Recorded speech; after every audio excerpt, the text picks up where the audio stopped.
रामपुर गांव में हीरा नाम का एक गरीब किसान रहा करता था। कई दिनों से उसकी फसल अच्छी नहीं हो रही थी। उसके घर में खाने तक को कुछ नहीं था। उसकी एक बकरी थी जिसका नाम प्यारी था। हीरा को अपनी बकरी प्यारी से बहुत लगाव था। कई दिनों से हीरा के खेत में फसल ना होने के कारण हीरा के घर में अब एक भी अनाज का दाना नहीं था। देखिए जी, आज कई दिन हो गए हैं लेकिन घर में कुछ भी खाने को नहीं है। अगर ऐसे ही चलता रहा तो हम भूखे मर जाएंगे। कई दिन हो गए हैं और पेट में एक भी अन्न का दाना नहीं गया है। हाँ, ये देखिए आ गई आपकी प्यारी। इसकी भूख का तो ख्याल तुम्हें रहता है ना, इसलिए रोज ले जाते हो इसे जंगल। ये तो घास फूस खाकर अपना गुजारा कर सकती है, लेकिन मैं तो घास फूस नहीं खा सकती ना। न जाने वो दिन कब आएगा जब तुम 2 वक्त की रोटी मुझे दे सकोगे। अब मुझसे और नहीं सहा जाता, बताई देती हूँ। हाँ। अरे भाग्यवान, तुम तो जानती ही हो मेरी मेहनत में तो कोई कमी नहीं है। अपने खेत में जो भी फसल बोता हूँ वो होती ही नहीं है। अब तुम ही बताओ मैं क्या करूं। लेकिन तुम चिंता मत करो भाग्यवान, जल्दी ही कोई ना कोई रास्ता निकल आएगा। हाँ, अगर जल्दी से तुमने कुछ नहीं किया तो मैं ही तुम्हारी टूटी झोपड़ी छोड़कर चली जाऊंगी। हाँ, बता देती हूँ तुम्हें। अगली सुबह हीरा अपने खेत में चला जाता है और उसकी बकरी उसकी झोपड़ी में ही बंधी होती है और काफी चिल्ला रही होती है। अरे क्या हुआ? क्यों आज सुबह सुबह इतना चिल्ला रही है? मैं कहती हूँ चुप हो जाओ। अच्छा, तो तू ऐसे नहीं मानेगी। आज तो मैं तुझे अच्छा सबक सिखाऊंगी। आज तुझे बेचकर कुछ पैसे ही मेरे हाथ आ जाएंगे। कुछ दिनों से कुछ अच्छा भोजन नहीं खाया मैंने। तू किस काम आएगी मेरे। जिसके बाद हीरा की पत्नी बकरी प्यारी को एक चरवाहे के पास बेच देती है और बदले में कुछ पैसे लेकर खुश हो जाती है। शाम को हीरा जब खेत से वापस आता है और देखता है कि उसकी प्यारी बकरी झोपड़ी में नहीं है तो वो दुखी हो जाता है। तभी हीरा देखता है कि उसकी पत्नी बैठकर खूब सारी मजेदार जलेबियां और समोसे खा रही होती है। अरे वाह वाह, बहुत ही स्वादिष्ट। वाह वाह वाह, बहुत ही मजेदार है। आज तो मजा ही आ गया। वाह वाह वाह। अरे भाग्यवान, आज इतनी सारी जलेबियां और समोसे कहाँ से आए? और मेरी प्यारी कहीं नजर नहीं आ रही है। आखिर कहाँ है प्यारी? अरे ये जलेबियां और समोसे पास वाली बिमला देकर गई है। हाँ, बड़े मजेदार हैं। हाँ, और भला मुझे क्या पता तुम्हारी प्यारी का गई होगी जंगल में कुछ चरने। अब भला यहाँ तो उसे कुछ मिलता नहीं है। जाओ जाओ, जाकर ढूंढो अपनी प्यारी को। अरे प्यारी तो कभी जंगल में अकेली जाती ही नहीं है, हमेशा मेरे साथ ही जाती है। फिर भला उसे आज क्या हुआ? जाकर देखता हूँ उसे। जाओ जाओ, ढूंढो अपनी प्यारी को। उसे बेचकर तो ही तो मुझे आज जलेबियां और समोसे खाने को मिले हैं। हाँ। न जाने मेरी प्यारी कहाँ चली गई है। मेरी प्यारी ठीक तो है, न जाने इस जंगल में कोई जानवर उसे खा तो नहीं गया। अरे प्यारी कहाँ चली गई तू? तभी थोड़ी देर बाद हीरा को उसकी प्यारी बकरी नजर आती है। वह कुछ देर हीरा को देखती है और फिर भागने लगती है। हीरा भी उसे देखकर उसके पीछे भागने लगता है। अरे प्यारी रुक तो सही, आज ये क्या हुआ है तुझे? मैं कहता हूँ रुक जा। अरे प्यारी क्या हुआ है? अरे रुक जा प्यारी, रुक जा। लेकिन उसकी बकरी नहीं रुकती और वह जंगल की ओर भागने लगती है। भागते भागते वह एक सुंदर से पेड़ के पास आकर रुक जाती है। अरे तू भी ना प्यारी, मुझे तो तूने आज डरा ही दिया था। ऐसे अकेले इस जंगल में क्यों चली आई थी? कब से यहाँ ढूंढ रहा हूँ और तू मुझे यहाँ क्यों लेकर आई है प्यारी? तभी हीरा को एक बूढ़ी अम्मा की रोने की आवाज सुनाई देती है। हीरा थोड़ा हैरान हो जाता है और आगे चलकर देखता है कि एक बुढ़िया जिसके बहुत ही लंबे लंबे घने काले चमकदार बाल होते हैं, उसी सुंदर से पेड़ के पीछे बैठकर रो रही होती है। अरे अम्मा, क्यों रो रही हो तुम? सब ठीक तो है ना? अरे क्या बताऊं बेटा, मैं बहुत ही अभागी हूँ। इसी जंगल में कई वर्षों से अपनी छोटी सी झोपड़ी बनाकर रहती थी, लेकिन कल रात एक ऐसी भयानक आंधी आई जिसमें मेरी झोपड़ी तहस नहस हो गई बेटा। मुझ दुखियारी का इस दुनिया में कोई नहीं है। अब मैं कहाँ जाऊंगी बेटा?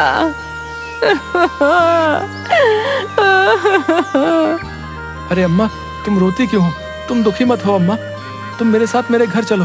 मैं बहुत गरीब हूँ। न जाने तुम्हें शायद 2 वक्त की रोटी भी बहुत मुश्किल से मिल पाएगी।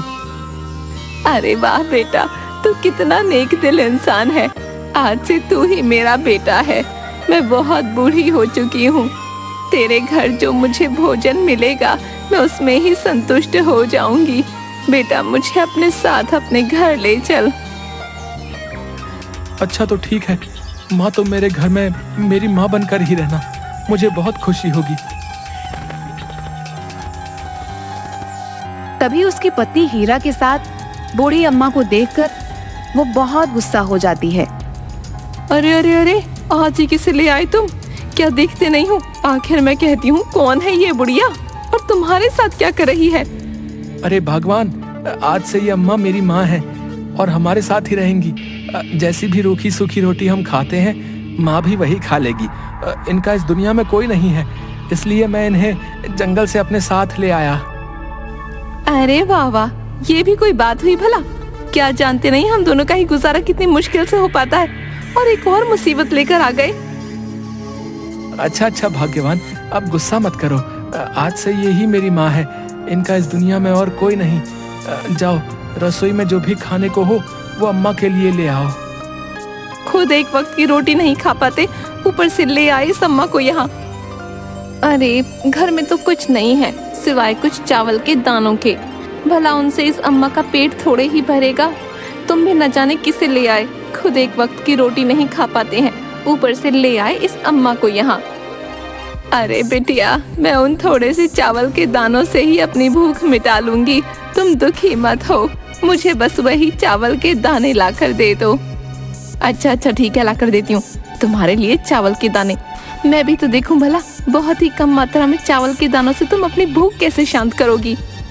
तभी हीरा की पत्नी अंदर रसोई में जाती है और एक पतीले में जिसमें बहुत ही कम चावल के दाने होते हैं अचानक से चावल के दानों से भर जाता है, जिसे देखकर वह हैरान रह जाती है। अरे अरे, ये कैसे हुआ? ये तो एक चमत्कार है। हाँ, इतने सारे चावल के दाने। अरे वाह वाह, मुझे तो कुछ समझ में नहीं आ रहा। तभी वहाँ पर हीरा आ जाता है और ये सब देखकर हैरान हो जाता है। अरे भाग्यवान, ये कैसे हुआ? इतने सारे चावल के दाने। हाँ, मेरी तो कुछ समझ में नहीं आ रहा, ये कैसे हुआ आखिर। जिसके बाद हीरा की पत्नी बूढ़ी अम्मा को खूब सारे चावल एक थाली में दे देती है। जिसके बाद अम्मा वह चावल बड़े चाव से बैठकर खाती है।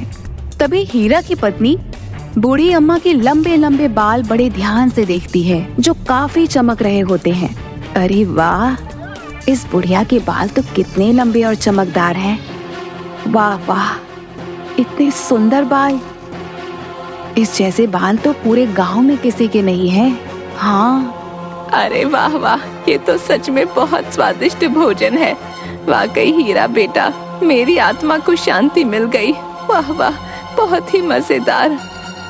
आज तो न जाने कैसे ये चमत्कार हुआ और इन चावलों से हमारा पेट भर गया। लेकिन कल क्या होगा? कल कैसे हमारी भूख मिटेगी? तभी बूढ़ी अम्मा अपनी पलकी झपकाती हुई मुस्कुराती हैं। थोड़ी देर बाद जब हीरा और उसकी पत्नी सो रहे होते हैं, तभी बूढ़ी अम्मा रसोई में जाती हैं और हीरा की पत्नी भी चुपके से उठकर बूढ़ी अम्मा के पीछे पीछे जाती है। तभी बूढ़ी अम्मा के बाल अचानक से और लंबे हो जाते हैं और बूढ़ी अम्मा अपनी आंखों की तेज रोशनी से रसोई में रखे खाली डिब्बों में खूब सारा आटा, चावल, दाल सब कुछ डिब्बों में भर देती है। अरे अरे, ये क्या? ये चालाक बुढ़िया तो कोई साधारण बुढ़िया नहीं है, ये तो जादुई है। इसके बाल अचानक से इतने घने कैसे हो गए? कहीं ये जादुई चुड़ैल तो नहीं जिसके बाल लंबे होते हैं? हाय, न जाने ये मेरी झोपड़ी में किस इरादे से आई है, पता तो लगाना ही पड़ेगा। हाँ। तभी थोड़ी देर बाद बहुत तेज बारिश होने लगती है, जिसकी वजह से हीरा की झोपड़ी से पानी टपकने लगता है। हीरा और उसकी पत्नी ये देखकर घबरा जाते हैं। अरे अरे, ये क्या? इस बारिश को भी अभी आना था। अब हम क्या करेंगे?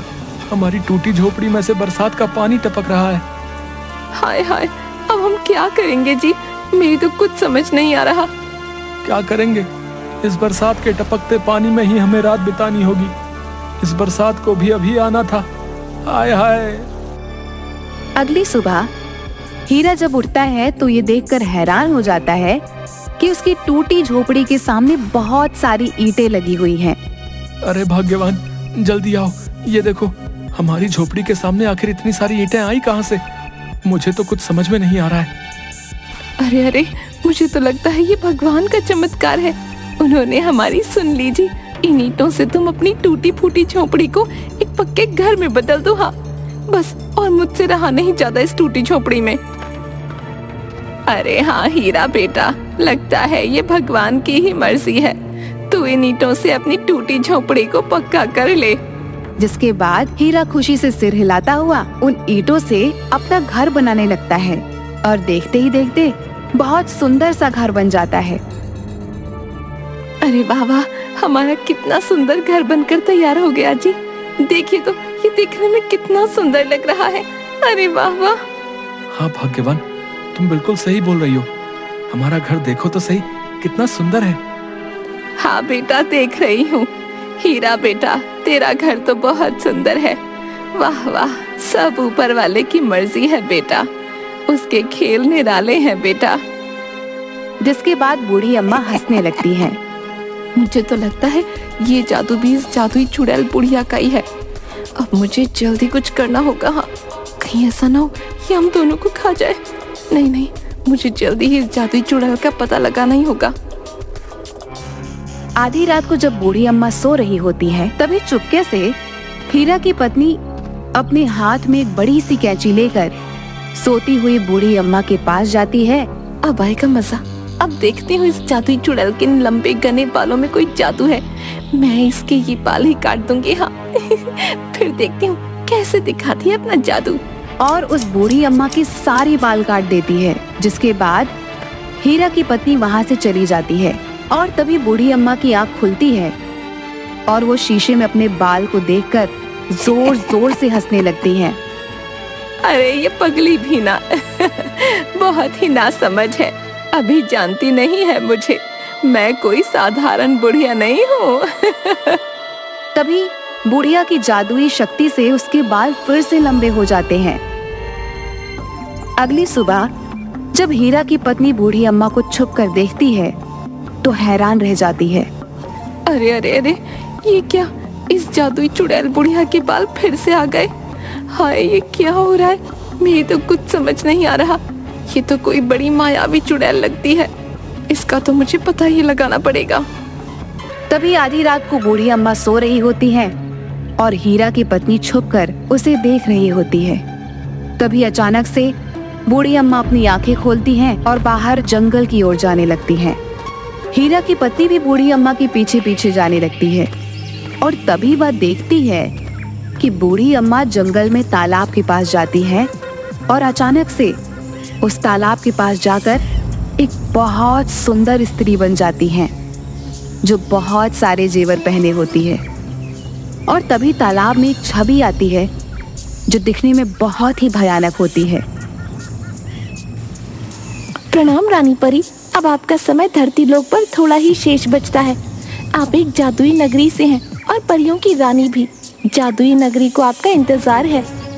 मैं जानती हूँ अब मेरा मनुष्यों के बीच एक साधारण मनुष्य बनकर रहने का समय समाप्त होने को है, लेकिन जितना भी समय बचता है मैं अपने बेटे हीरा के साथ बिताना चाहूँगी। हीरा बहुत ईमानदार और नेक दिल इंसान है।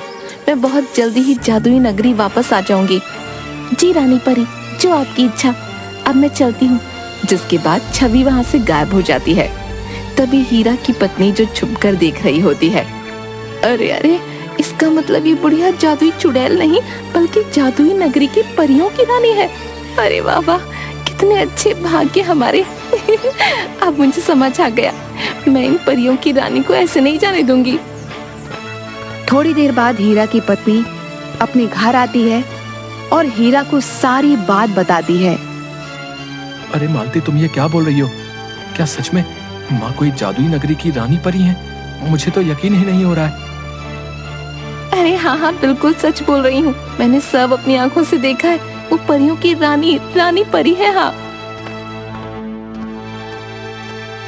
देखो अम्मा, अब मुझे पता चल गया है, तुम कोई साधारण अम्मा नहीं हो, बल्कि एक जादुई नगरी की रानी परी हो। बूढ़ी अम्मा हैरान हो जाती है। इतना सुनते ही बूढ़ी अम्मा फिर से वही सुंदर रानी परी का रूप धारण कर लेती है। हीरा यह सुनकर बहुत हैरान होता है। अरे माँ, मुझे तो यकीन नहीं हो रहा है, ये मैं क्या देख रहा हूँ? तुमने अचानक से अपना रूप कैसे बदल लिया? ये सच है हीरा बेटा, मैं जादुई नगरी से परियों की रानी परी हूँ, जो इस धरती पर कुछ दिन मनुष्यों के बीच रहने आई थी और एक ऐसी जगह ढूंढ रही थी जहाँ पर मैं कुछ दिन रह पाऊँ। उस दिन जब मैंने तुम्हें जंगल में अपनी बकरी के लिए रोते देखा, तो मुझे यह अनुभूति हो गई थी कि तुम्हारा हृदय बहुत कोमल और नेक है। इसलिए मैंने सोचा कि मैं तुम्हारे साथ ही अपने कुछ दिन धरती लोक पर बिताऊं। तुम जिस बकरी के पीछे मेरे पास आए थे, वो तुम्हारी बकरी नहीं थी। तुम्हारी पत्नी ने तो तुम्हारी बकरी को एक चरवाहे को बेच दिया था। जिस प्यारी से तुम उस दिन जंगल में मिले और अपने साथ लाए, वो मेरी माया थी। मैं तुम्हें दुखी नहीं देखना चाहती थी बेटा। तुम एक नेक दिल इंसान हो, जिसके साथ मैं कुछ दिन इस धरती लोक पर रह सकती थी। इसलिए ही मैंने अपना भेष एक बुढ़िया के रूप में बदल लिया और यहाँ तुम्हारे साथ तुम्हारे घर चली आई। हीरा यह सुनकर बहुत हैरान होता है। रानी परी, धन्य भाग है मेरे, जो आप मेरे साथ मेरी माँ बनकर रहने आई। आपको अपनी माँ के रूप में पाकर मुझे बहुत खुशी हुई।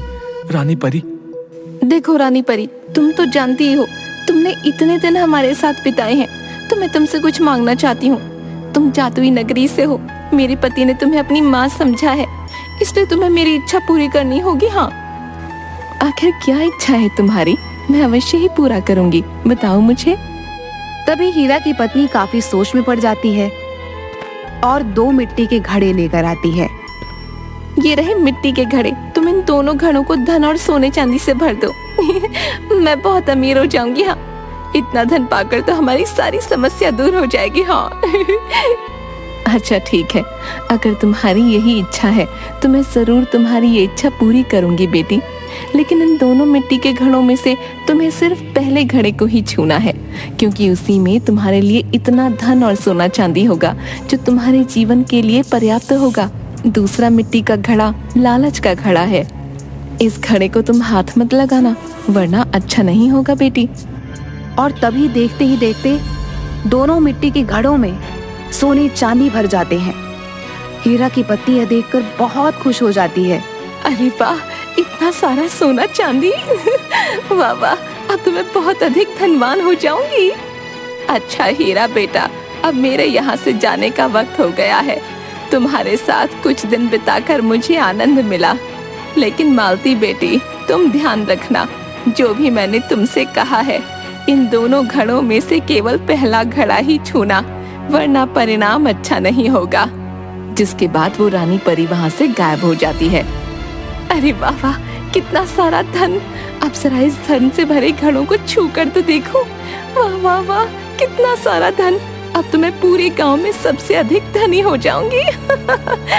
और पहला घड़ा उठाती है और बहुत खुश हो जाती है। लेकिन फिर हीरा की पत्नी की नजर दूसरे घड़े पर पड़ती है, जो सोने और चांदी से चमक रहा होता है। अरे वाह वाह, ये धन का दूसरा घड़ा तो बहुत चमक रहा है। अरे वाह, अगर इस मटके का धन भी मेरा हो जाए तो कितना अच्छा होगा, मैं और धनी हो जाऊंगी। नहीं नहीं मालती, ये तुम क्या कर रही हो? तुम्हें याद नहीं रानी परी ने क्या कहा था? दूसरा घड़ा लालच का घड़ा है, तुम्हारे हाथ लगाने से इसका परिणाम अच्छा नहीं होगा। ऐसा मत करो मालती। अरे तुम चुप करो, क्या देखते नहीं हो कितना सारा सोना चांदी है इस दूसरे घड़े में भी? अगर ये भी मेरा हो जाए तो मैं सबसे अधिक धनवान हो जाऊंगी।